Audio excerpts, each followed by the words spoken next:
Time ملا ہے. آپ خود میں یونیورسٹی پڑھاتا ہوں, بچے کہتے ہیں سر ٹائم تھوڑا ہے, پیپر کی تیاری نہیں ہوئی. بعض دفعہ پیپر لینتھی ہو جائے تو سر پیپر لمبا تھا, وقت, یہ اکثر ہمیں اسٹوڈنٹ کا گلہ سننے کو ملتا ہے. ابھی تو کہانی سٹارٹ ہی نہیں ہوئی. کہانی پتہ کب سٹارٹ ہوگی؟ جس دن ہم سب کو محلے والے ہم پر مٹی ڈال کے چل پڑیں گے. اس دن میرے عزیز دوستو, جب آنکھ کھلے گی نا, قبر میں آنکھ, مردے کی آنکھ بند ہوتی ہے. جب محلے والے 3 قدم چلیں گے, اللہ آنکھ کھول دیں گے, اللہ آنکھ کھول دیں گے. جب آنکھ کھلے گی تو جب اپنے اوپر کیا دیکھے گا؟ سلیپیں یا پھٹے ہوں گے یا کچی اینٹیں ہوں گی. جب آنکھ کھلے گی تو اب اس کو 2 چیزوں کا وہ ہوگا. اگر اس دنیا کی زندگی میں یہاں کے لیے تیاری کر لی تھی تو اب اس کو کوئی ٹینشن نہیں. میں نے آپ کو ابھی عرض کیا ہے کہ زندگی کہانی یہیں سے شروع ہو رہی ہے. موت کے بعد سے حضرت علی کا فرمان ہے رضی اللہ تعالیٰ فرمایا کہ ابھی تم لوگ سوئے ہوئے ہیں, موت پہ جاگیں گے. ہم کیا سمجھ رہے ہیں کہ یار ابھی تو بچپن ہے, پھر ابھی تو جوانی ہے, ابھی تو بچے بیانے ہیں, ابھی تو یہ کچھ کرنا ہے. اللہ فرما رہے میں نے تو تجھے دیا تھا یہ وقت سارا آخرت کی تیاری کے لیے. تو ہم نے اصل کو دیکھیں, ذرا اس کا سننا, ایک ہے اصل, ایک ہے سایہ. ایک ہے اصل, ایک ہے سایہ. آپ ایمانداری سے بتانے کا, میں آپ کے سامنے کھڑا ہوں, ایک میرا سایہ ہے, اس کی کچھ ویلیو ہے؟ نہ یہ سایہ بول سکتا, نہ کچھ کر سکتا. یہ میرے تابع ہے, ہاتھ ہلاؤں گا تو ہلے گا ورنہ کھڑا ہے. تو یاد رکھنا میرے عزیز دوستو, جیسے آپ بیٹھے ہیں دھوپ میں, آپ کا سایہ بھی ہے ساتھ ساتھ. تو اس کی مثال یوں حدیث پاک میں دی گئی ہے کہ یہ دنیا جتنی بھی ہے نا, دنیا کی ساری چیزیں, عہدے, ڈگریاں, یہ سارا سیٹ اپ اور یہ پراپرٹیاں اور یہ بنگلے, یہ سب کچھ, یہ فرمائے آخرت کا سایہ ہے. آخرت کا. کوئی آدمی آخرت کو چھوڑ کر اس پہ راضی. دیکھو اب میں کہوں کہ ایک پانی کا گلاس ہے, اس کا سایہ پڑ رہا ہے. پانی کا گلاس پیاس بجھائے گا یا سایہ پیاس بجھائے گا؟ بتائیے گا. پانی کا گلاس. اسی طرح میرے عزیز دوستو, یہ دنیا آخرت کا, ہم نے سائے کو اصل سمجھا, سائے کو اصل سمجھ کے آخرت سے غافل ہو گئے. خدا کی قسم اس سے بڑا ناکام تھے. ہم راضی ہو گئے کہ میری کوٹھی بڑی شاندار, میری دکانوں کا کرایہ بہت آتا ہے, میرے بچوں کے لیے کافی ہے, یہ تو کافی ہو جائے گا. جب قبر میں رکھا جائے گا تو وہاں دکانوں کا کرایہ کام نہیں آئے گا, وہاں کوئی عہدہ ڈگری کام نہیں آئے گا. آپ کو پتا ہے کہ وہاں آپ کا اگر عمل ہے تو کام آئے گا, عمل نہیں ہے تو چیخو پکار شروع ہو جائے گی, چاہے یہ کھربوں پتی دفن کیا گیا ہے. تو میرے عزیز دوستو, پیارے نبی پاک صلی اللہ علیہ وسلم نے ساری زندگی اس بات کی محنت کی, لوگوں آخرت کی تیاری کر لو, اس دنیا کے دھوکے میں کبھی نہ. اور 1,24,000 نبی آدم علیہ السلام سے لے کر عیسیٰ علیہ السلام تک جو سب پیغمبر آئے نا, سب نے اپنی قوموں کو کیا سمجھایا تھا؟ بتائیے میرے عزیز دوست. کسی پیغمبر نے یہ کہا تھا کہ تم بادشاہت لے لو تو کامیاب ہو جاؤ گے؟ نہیں, اللہ نے بادشاہوں کے پاس پیغمبر بھیجے ہیں. تو ایمانداری سے ایک سوال آپ کو کرتا ہوں, اگر بادشاہت میں کامیابی ہوتی تو موسیٰ پیغمبر فرعون کے پاس کیا لینے جا رہے ہیں؟ موسیٰ پیغمبر علیہ السلام کیا جا رہے ہیں؟ فرعون اپنی پوری آب و تاب کے ساتھ بادشاہ ہے, اس کے سامنے تو اپوزیشن لیڈر بھی نہیں تھا. ہماری بھی کوئی حکومتیں آج ہے تو کل دل دھڑک رہے ہیں, کبھی یا کبھی کیا, تو روزانہ ہی نئی خبریں, کیا ہوگا کیا ہوگا کیا ہوگا. اس کی حکومت مضبوط حکومت تھی, اس کے سامنے کوئی اپوزیشن لیڈر نہیں تھا, لیکن رب نے اس کے سامنے فرعون کو بھیجا, اے موسیٰ فرعون کے پاس چلے جاؤ اور اس کو بتا دو کہ تمہاری کامیابی بادشاہت میں نہیں ہے, تمہاری بادشاہت تو رب کو راضی کرنے میں ہے. اگر تم رب کو راضی کر لو, اس بادشاہت میں تم کامیاب ہو کر رب کے پاس جاؤ گے, اور اگر تم نے رب کو راضی نہ کیا تو بادشاہت کے ہوتے ہوئے ناکام ہو جاؤ گے. ایمانداری سے بتائیے گا, آپ کے گھروں میں قرآن رکھا ہوا ہے, 30 سپاروں میں سے 28 سپاروں میں اللہ نے ذکر کیا ہے بنی اسرائیل کا. موسیٰ علیہ السلام کا بار بار ذکر کیا اور ان کی پوری ہسٹری بتائی کہ اتنی بڑی سلطنت کے ہوتے ہوئے فرعون تباہ ہوا نہیں ہوا. بتائیے ذرا. تو اس کی تو حکومت تھی, موسیٰ پیغمبر نے اس سے ٹکر لی. ٹکر یہ لی کہ تو یہاں پر بیٹھ کر, وہ خود کہنے لگا کہ میرے پاس اتنی بڑی سلطنت ہے, تو رب کہنے لگا مجھے, اگر میں رب کی مانوں, مثلا رب مجھے کیا دے گا؟ فرمایا تجھے رب جنت دے گا.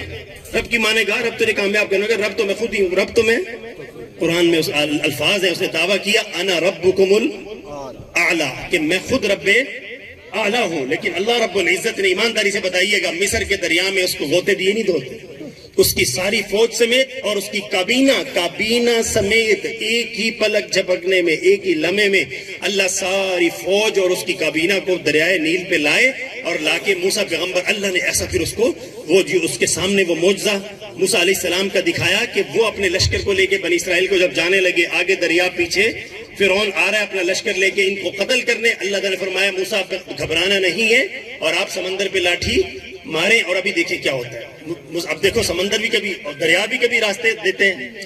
موسیٰ علیہ السلام نے, یہ قرآن کے الفاظ ہیں, موسیٰ علیہ السلام نے بہتے دریا, اتنا بڑا وسیع دریا اور تیز پانی کی موجیں, کوئی اس پہ ٹھہر نہیں سکتا تھا, اور سب کے سامنے یوں لاٹھی ماری اور اسی ٹائم وہ دریا رکا, دریا کے راستے بنے. اور موسیٰ علیہ السلام اپنی بنی اسرائیل کے 12 قبیلے تھے, ہر راستے سے 12 کے 12 قبیلے 12 راستوں سے گزرے. تو فرعون اور اس کی ساری فوج اور کابینہ یہ منظر دیکھ رہی تھی.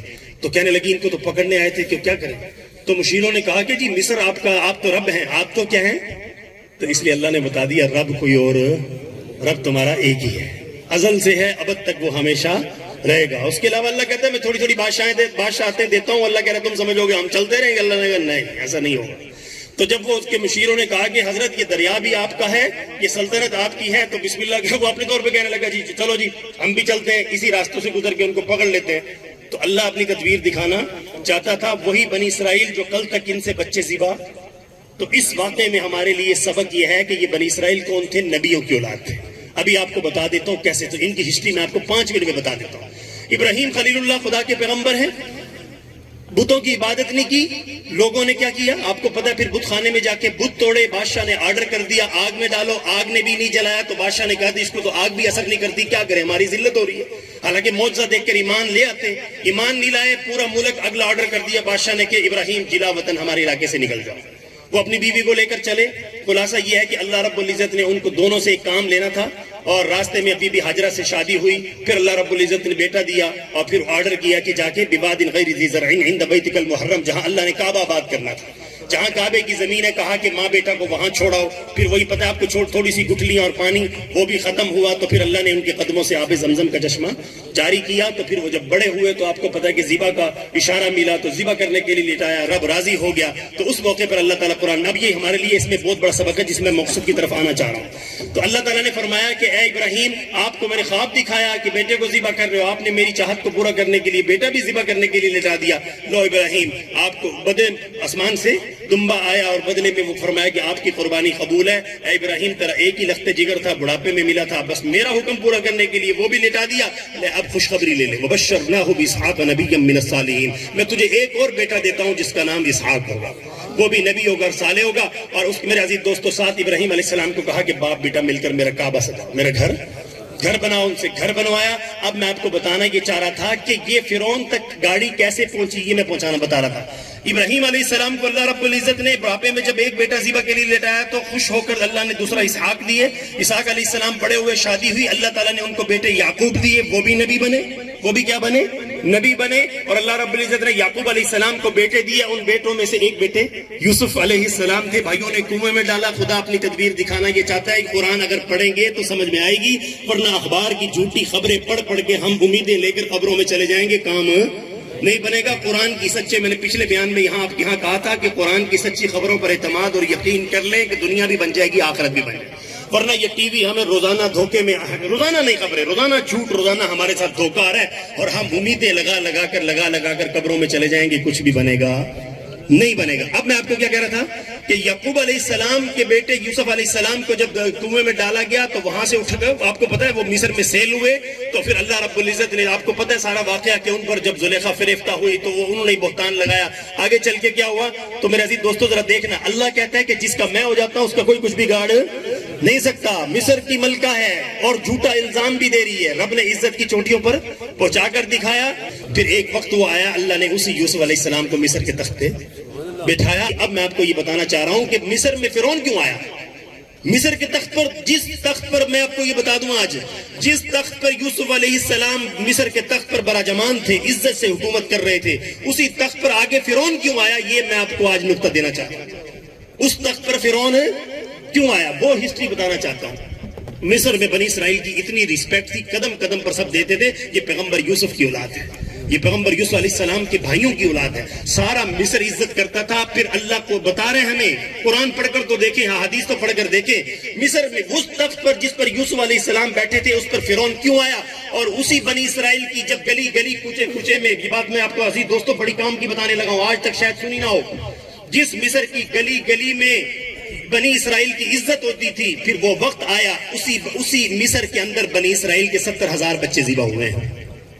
یہ بات ذرا اب اس پہ غور کرنا، یہ چیز میں آپ کو سمجھانا چاہ رہا تھا، یہ زوال کیوں آیا، یہ زوال کیوں آیا؟ ہر گلی میں بنی اسرائیل کی عزت ہوتی تھی، پھر ہر گھر میں کیا ہوتا تھا؟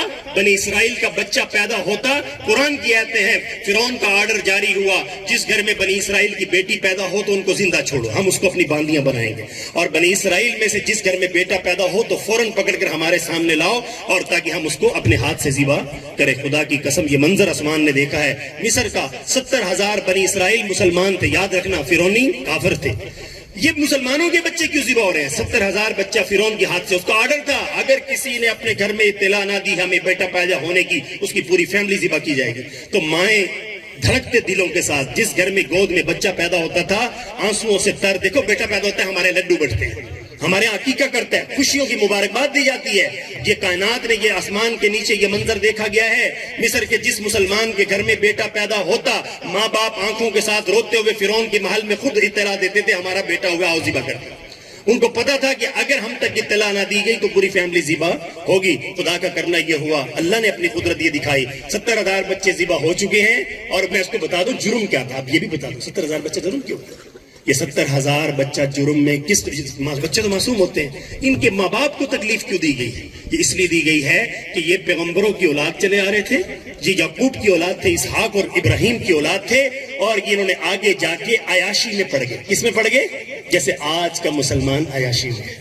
آج کا مسلمان، سمیٹ لو بات کو، اب جو رکھنا ہے تو جو آواز ہے، آج کا مسلمان گناہوں میں سمجھ رہا ہے کہ یار میں مجرا دیکھ لوں تو کیا ایشو ہے، میں جوا کھیل لوں تو کیا پرابلم ہے، کسی کو کچھ تو نہیں کرا نا، میں شراب پیوں تو زنا کروں تو کسی کو کیا ایشو ہے۔ یہ نہیں پتا تیری آنے والی نسلوں کا زوال ہے، آنے والی آگے تمہارے پوتوں کا، تمہارے بچوں کا ایسا زوال ہے جو خدا پیغمبروں کی اولاد کو ذبح کروا رہا ہے فرعونیوں سے۔ تو ہم تو کیا ہیں، ہم تو گئے گزرے میرے عزیز دوستو گنہگار مسلمان ہیں۔ اگر ہم اپنی گناہوں میں اگلی نسل کو لے کر چلے تو آنے والی نسلوں کو خدا کی قسم کفر کی طاقت سے کوئی بچا نہیں سکتا۔ ہمیشہ ایمان اور عمل سے مسلمان دنیا میں چھایا ہے، غالب آیا ہے۔ آگے بھی رزلٹ بتا رہا ہوں کیا ہو رہا ہے، آگے رزلٹ کیا ہوا۔ تو خدا کا کرنا یہ ہوا کہ اللہ رب العزت نے موسیٰ پیغمبر بھی کہاں پیدا کیے؟ بنی اسرائیل کے گھر۔ جب بنی اسرائیل کے گھر میں موسیٰ پیغمبر پیدا ہوئے تو اب موسیٰ علیہ السلام کی ماں کا بھی دل دھڑک رہا ہے، اب میں اپنے اتنے چاند سے بچے کو کیسے حوالے کروں؟ اگر اطلاع دیتی ہوں تو ذبح ہوتا ہے، اگر اطلاع دیتی ہوں، سب بڑی کمال کی بات ہے اس کے اندر واقعہ اللہ کی شان۔ جب موسیٰ علیہ السلام پیدا ہو گئے بنی اسرائیل میں، اب بنی اسرائیل کا ہر بچہ پیدا ہوتا ہے تو ذبح ہو رہا ہے۔ اب موسیٰ علیہ السلام کی ماں کی گود میں اللہ نے بیٹا دیا تو اب ان کا دل رو رہا، خون کے آنسو کہنے لگی اب اتنے پیارے چاند سے بچے کو میں کیسے فرعون کے محل میں پہنچاؤں اور ذبح کرواؤں؟ قرآن میں اللہ نے بیان فرمایا کہ میں نے ان کے دل میں ڈالا، اللہ فرماتے ہیں میں نے ان کے دل میں یہ ڈالا کہ اسی بچے کو فرعون کے محل میں نہ پہنچا، اس کو صندوق میں بند کر کے دریائے نیل میں ڈال دیا۔ قرآن کے الفاظ۔ تو اللہ رب العزت نے اب ان کی بنی اسرائیل کے یوں سمجھ لو کہ ان پر ترس کھا لیا، 70,000 بچوں کا خون دے چکے، اب یہ توبہ طائب ہو رہے تھے کہ واقعی یہ ہمارے گناہوں کی سزا ہے کہ جس مصر میں عزت سے جیتے تھے آج اس مصر میں بچے ذبح کروا رہے ہیں۔ تو قرآن نے کیا کہا کہ جب ان کی ماں نے، یہ قرآن ہے، ان کی ماں نے جب ان کو دریا میں ڈالا، اور چاہیے تو یہ تھا نا کہ وہ دریا کی موجیں ان کو مصر سے دور لے جاتی، نہیں، اللہ رب العزت نے اس صندوق کو سیدھا، فرعون اپنی ملکہ کے ساتھ دریا کے کنارے پر سیر کر رہا تھا، اللہ نے صندوق وہ ان کی نظروں سے اوجھل نہیں کیا۔ خدا صرف اپنی پاور دکھانا چاہتا، بندو تو رب کو بھول گئے ہو، تم رب کی پاور کو کمزور سمجھ گئے ہو۔ کیا امریکہ اس کی ٹکے کی حیثیت ہے؟ خدا کی قسم کیا برطانیہ کا تخت ہے، اس کی ٹکے کی ویلیو نہیں ہے اگر آپ کا رب آپ کے ساتھ ہو جائے۔ ہمارا کام ہے، بندوں کا کام ہے، رب کو ساتھ لو، اللہ کی قسم پوری دنیا سے ٹکر لے سکتے ہو، دنیا تمہارا مقابلہ نہیں کر سکتی۔ صرف یہ سبق دینا چاہ رہے تھے۔ آج دیکھ دیکھ کے انڈین اور امریکہ کی ان کی موویاں دیکھ دیکھ کے نا، اور ہم سمجھتے ہیں، حقیقت عرض کرتا ہوں، ہم سمجھتے ہیں کہ یار ان کے بغیر بنے گا کیا، اگر ان سے آگے جھولی پھیلائی نا ہماری، ہم تو بھوکے مر جائیں گے۔ رب کہتے ہیں تم اپنے رب کا معنی کیا بتائیے؟ رب کا معنی پالنے والا، رب کا معنی، رب کہہ رہے پالنے والا میں، اور تم محتاج بن گئے، فقیر بن گئے ان کے آگے، تو رب کہتے ہیں تم میرے بنو، ان سے قرضے نہیں، ان سے ٹیکس دلوا کے تمہیں پالوں گا۔ اس پر میں آپ کو بات کو سمیٹوں گا، کنارے لگاؤں گا، سارے مہمان قریب قریب میں پہنچ رہے ہیں۔ اگلی بات کیا ہوئی؟ جب اللہ رب العزت نے موسیٰ علیہ السلام کے وہ جو صندوق تھا، اس صندوق کو سیدھا بجائے آگے پہنچانے کے، اس کو دھیرے دھیرے دھیرے کرتے کرتے عین فرعون کے پاس پہنچا دیا۔ فرعون نے خادم کو کہا یہ صندوق کیسا آ رہا ہے، ذرا اس کو پکڑ کے لاؤ. تو خادم دریا میں اترا، 2 قدم ہی اندر گیا تھا اور وہ صندوق لا کے کھولا، اور کھولا تو کیا ہے، بچہ مسکرا رہا ہے. تو ایک دم آتا ہے کہ روایت میں فرعون ایک دم گھبرایا کہ یہ کیا ماجرا، لگتا ہے یہ میری حکومت کے خاتمے کا سبب بنے گا. ملکہ آسیہ نے کہا کہ نہیں، آپ گھبرائیے نہیں، یہ آپ کو کچھ بھی نہیں کہے گا، آپ یہ اتنا سا پیارا سا معصوم بچہ ہے، آپ اللہ پہ بھروسہ کیجئے، آپ اس کو کچھ نہ کہیے. تو اللہ کی شان، اللہ نے اپنی قدرت دکھائی، اور وہ کیا ہوا، اور وہ جو معصوم بچہ تھا انہوں نے گود میں لیا، اللہ رب العزت نے دکھا دیا. اب ذرا میں یہ آپ کو بتانے چاہ رہا تھا کہ پالنے والا. اچھا ایک سوال ہے، یہ بنی اسرائیل کے 70,000 بچے ذبح کیوں کروائے تھے فرعون نے؟ سوال کرتا ہوں. یہ صرف اس لیے ذبح کروائے تھے کہ ان کے نجومیوں نے بتا دیا تھا کہ بنی اسرائیل میں ایک بچہ پیدا ہوگا جو تیری حکومت کے خاتمے کا سبب بنے گا. ہمارے لیے بہت بڑا سبق ہے، اس لیے میں کہتا ہوں کہ یہ قصے صرف کہانی نہیں ہے. اب ذرا توجہ سے ادھر سننا چاہیے. یہ قصے ہمارے لیے بہت بڑی پاور ہے کہ جو ہمیں ہمارے رب سے جوڑ دیتے ہیں. تو اللہ کی شان، میں نے ابھی آپ سے سوال کیا ہے کہ بنی اسرائیل کے 70,000 بچے مصر میں فرعون نے ذبح کیوں کیے تھے؟ کہ موسیٰ پیدا نہ ہو جائے، موسیٰ بڑا نہ ہو جائے، جوان نہ ہو جائے. جو میری اس کے نجومی اس کو بتا چکے تھے بنی اسرائیل کا وہ بچہ ہوگا، موسیٰ اس کا نام ہوگا، اور جو تیری حکومت کے خاتمے کا سبب بنے گا. اور اس سے بچنے کے لیے 70,000 بچہ ذبح کروایا. خدا نے چھپا کر نہیں پالا. اب میں آپ کو صرف یہ سبق دینا چاہتا ہوں، تو ہونا تو یہ چاہیے تھا، موسیٰ علیہ السلام کی والدہ رات کے اندھیرے میں ہجرت کر کے مصر سے نکل جاتی اور کسی پہاڑوں کے غار میں موسیٰ پیغمبر کو پالتی، پھر جوان ہوتے پھر لے کے آتی. نہیں، اللہ اپنی قدرت دکھانا چاہتے ہیں کہ 14 صدیوں کے بعد کے مسلمانوں کو میں آپ کو بتا رہا ہوں، یہ تو گوار کی سننے والی بات ہے. یہ باتیں کوئی نہیں عموماً کرتا. یہ تو میں آپ کو بتانا چاہتا ہوں کہ آپ کا رب آپ سے اتنا پیار کرتا ہے اور آپ کا ایمان مضبوط کرنا چاہتا ہے تاکہ میرے بندے میرے سے محبت کریں اور میں ان کو نواز دوں. اب میں یہ بتانا چاہ رہا تھا، سوال تو بنتا ہے نا کہ 70,000 بچہ ذبح کیوں کروایا جا رہا ہے؟ کہ موسیٰ کو جینے نہیں دینا. اللہ نے موسیٰ علیہ السلام کو انہی کے محل میں پہنچایا اور پہنچا کر دکھا دیا کہ جس کو تم ذبح کرنے کے لیے 70,000 بچے مار چکے ہو، کہ اے فرعون تیرے ہی محل میں پلواؤں گا. اللہ کی شان، موسیٰ علیہ السلام کہاں پلے جوان ہوئے؟ فرعون کے محل میں ہی جوان کروایا. اور میرے عزیز دوستو، اس کے اندر آگے یہ سبق یہ ہے کہ جب موسیٰ علیہ السلام کو اللہ رب العزت نے پھر کوہ طور پر جب پیغام دے دیا، اب آپ کو نبوت کا شرف مل گیا، اب جا کے فرعون کو کہہ دیں اور اس کو کہیں کہ اب باز آ جا، اب بنی اسرائیل پر ظلم بند کر دے ورنہ تیرا علاج ہم کر دیں گے. خیر، اس کے ساتھ وہ لمبی ہسٹری ہے. پھر اللہ نے وہ دن دکھائے، موسیٰ علیہ السلام کے ذریعے اس کو نیست و نابود کیا، اس کو دریا کی موجوں میں بہا کر دکھایا. تو میرے عزیز دوستو، آج میرا اس واقعہ سنانے کا سبق پتہ کیا ہے؟ آج اپنے رب سے دوستی. جو رب تمہیں اتنا کچھ قرآن کے ذریعے دکھا رہا ہے کہ میرے بندو دنیا کی، بس میں آپ کو یہ بات کر کے سمیٹتا ہوں. میں نے ابھی بات کی شروع اسی پر کی تھی اور اسی پر ختم کروں گا. ہاں جی، سبحان اللہ. یہ بات کر رہا ہوں کہ میں نے ابھی آپ کو کہا تھا کہ کہانی میرے اور آپ کی کب شروع ہوگی؟ جس دن محلے والے مجھ پر آپ مٹی ڈال کے، میرے نبی نے فرمایا جو اس مٹی کے ڈھیری کے نیچے کامیاب ہو گیا ہمیشہ کے لیے کامیاب، جو اس مٹی کی ڈھیری کے نیچے ناکام ہو گیا ہمیشہ کے لیے ناکام ہو گیا. تو آپ حضرات جتنے بھائی بیٹھے ہیں، آپ سے گزارش کروں گا، ہمارے پاس اللہ نے ہمیں وقت دیا ہوا ہے، بہت وقت دیا ہے. ابھی بھی اگر ہم نے آخرت کی تیاری نہ کی تو خدا کی قسم، قرآن کی آتے ہیں وَيَتَجَرَّعُهُ، تم اپنے دانتوں سے اپنے ہی رگیں کاٹو گے، اپنے منہ پہ تماچے مارو گے، قیامت کے دن اپنے ہی بال نوچو گے اور رب کو کہو گے ربنا ابصرنا وسمعنا، اے اللہ اپنی آنکھوں سے دیکھ بھی لیا، سن لیا، ایک بار دنیا میں واپس لوٹا دے. فرجعنا کے الفاظ ہیں، فرجعنا، ایک بار دنیا میں لوٹا کے دیکھتے، نعمل صالحا انا موقنون، اے اللہ سب سے بڑھ کر نیک تجھے بن کر دکھاؤں. اللہ کہے گا اب تو بکواس بند کر، اب ٹائم ختم ہو گیا، قیامت قائم ہو گئی، اب تو تیرا دوزخ کا فیصلہ ہے. تجھے دنیا میں بہت لمبا ٹائم دیا تھا، میرے نبی بھی آئے تھے. اچھا بتائیں قرآن میں نبیوں کی قصے اللہ نے کیوں بیان کی؟ اللہ تعالیٰ نے 1,24,000 نبیوں میں سے چن چن کے ہمیں قصے سنائے کہ دیکھو لوگوں جو رب کے بنے وہ کامیاب ہوئے، جو رب کے نہیں بنے وہ ناکام ہوئے. آج ہم خدا کا شکر کریں، مجھ سے پہلے خطیب بتا رہے تھے کہ اللہ کا کرم ہے، ہم مسلمان ہیں، اللہ کا کرم ہے. آج ہم سے ایک بس اللہ کا مطالبہ ہے. کافروں سے 2 مطالبے ہیں، ایمان بھی لاؤ اور نیک عمل بھی کرو. اللہ کا ہم سے مطالبہ کیا ہے؟ ایمان والے ہو، نیک عمل کرو، نیک عمل کر لو. نیک عمل صرف یہ نہیں ہے کہ آپ نماز بھی پڑھو اور آپ 2 نمبری بھی کرو، ملاوٹ بھی کرو، یہ نہیں ہوگا. اللہ کہہ رہے ہیں جیسے میرے محبوب قرآن کی آتے سمیٹتا ہوں بات، وما آتاکم الرسول فخذوہ، اللہ فرماتے ہیں جو میرے محبوب نے بتایا وہ کرو. جس کام سے میرے نبی نے روک دیا ہے اس سے رکنا ہوگا، جس کا حکم دیا ہے وہ کرنا ہوگا. بھلا ہمارا یہ فائدہ، یہ ہمارے نبی ہمیں جنت کے سونے چاندی کو تختوں پر بٹھانا چاہتے ہیں. خدا کی قسم ہمارے رحمت للعالمین نبی ہمارا بھلا چاہتے ہیں، ہمارا نقصان وہ صبح فجر میں کہتے ہیں نا یہ ٹھنڈے پانی سے وضو کر کے مسجد میں آ جاؤ، یہ ہمارے نبی کی جو تعلیم ہے نا، یہ ہمیں جنت میں سونے چاندی کے تخت دلانا چاہتے ہیں، یہ ہماری قبر کو جنت کا باغ میرے نبی بنانا چاہتے ہیں، تبھی کہتے ہیں فجر پڑھ لو، تبھی کہتے ہیں زور پڑھ لو، عصر مغرب عشاء پڑھ لو، اور ہمیں قیامت کے عذاب سے بچانے کے لیے کہتے ہیں کہ سال میں زکوٰۃ 1,00,000 غریبوں کو دے دو۔ کسان کو کہتے ہیں کہ تیرا فائدہ ہو جائے گا، برکتوں سے مالا مال ہو جائے گا، 100 من میں سے 5 من دے دے، وہ 5 من دینے کے لیے تیار نہیں ہے، اور اپنا کھادوں سپریوں پر لاکھوں روپے دینے کے لیے تیار ہے۔ پہلے وقت ہوتا تھا، ہمارے لوگ کیا کرتے تھے، بس پہلے وقت ہوتا تھا، صرف کیا تھا، بیج ڈالتے تھے، آسمان سے بارش برستی تھی، لوگ فصل کاٹتے تھے۔ خدا کی قسم حدیثوں میں بیان ہوگا، آج کھادیں سپرے کر کر کے ہمارا کسان کے کچومر نکل گیا، لیکن 100 من میں سے 5 من رب کو دینے کے لیے تیار نہیں ہے، اور لاکھوں روپے اب یہ ہمارے سامنے کھاد فیکٹری چل رہی نہیں چل رہی، میں وہیں ہوتا ہوں، روزانہ کی بچت 8-10 کروڑ ہے۔ یہ کس کا پیسہ ہے؟ یہ کون خریدا ہے؟ کسان کون خریدتا ہے؟ میں خریدتا ہوں، یہ کسان ہی خریدتا ہے نا کھاد۔ تو اربوں روپیہ، اب 8-10 کروڑ تو صرف ایک فیکٹری کی بچت ہے۔ سوال میں آپ کو یہ بتانا چاہ رہا ہوں، اب یہ اربوں روپے، آپ ذرا 10 کروڑ کو ضرب 2 سال کے 365 دنوں میں، یہ اربوں روپے کی کھاد کون خرید رہا ہے؟ کسان ہی خرید رہا ہے نا۔ تو کسان اربوں روپیہ کھاد کے لیے تیار ہے، اربوں روپیہ سپرے پہ خرچ کرنے کے لیے تیار ہے، 100 من میں سے 5 من رب کو دینے کے لیے تیار نہیں ہے۔ تو آج ہمیں اس بات کی آگاہی دینی ہوگی، ملک کو عزت پر لانا ہوگا، ملک کو ترقی پر لانے کا۔ اچھا مجھے ایمانداری سے بتائیے گا، میں بس سمیٹتا ہوں اس بات کے اوپر۔ ابھی کل کی خبر تھی جی، ماشاء اللہ، اس میں اخبار میں اشتہار تھا، اخبار میں کل کا اشتہار تھا کہ اتنے ملکوں نے ہمیں $10 ارب امداد کیا دی ہے، امداد دی ہے۔ اتنے حسین ملک میں، اتنے خوبصورت زرخیز ملک میں کب تک امدادوں کے سہارے چلیں گے؟